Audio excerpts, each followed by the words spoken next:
আসসালামু আলাইকুম রহমতুল্লাহ বরকাতু।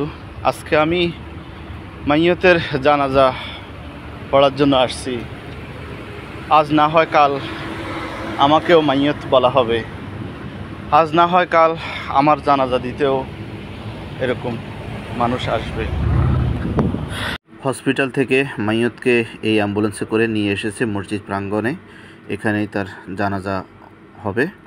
অনেক মানুষ আসতেছে, তাদের আত্মীয় স্বজন, পাড়া প্রতিবেশীরা।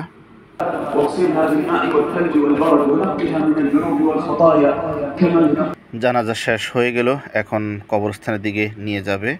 আমি আপনাদেরকে দেখাচ্ছি। এই যে দেখেন, এই অ্যাম্বুলেন্সের ভিতরেই আছে।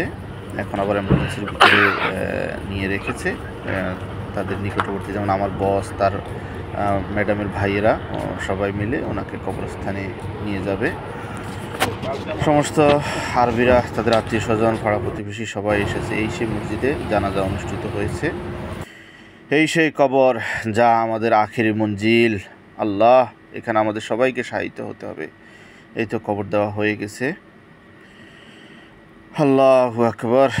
এই যে দুই পাশে কবরে, মানে মাথা এবং পায়ের দুই পাশে দুইটা সাইনবোর্ড দেওয়া হয়, দাগ নাম্বার। এই যে এখানে এই যে কবর নাম্বার আছে, এখানে কবরস্থানে রেজিস্ট্রেশন করা হবে।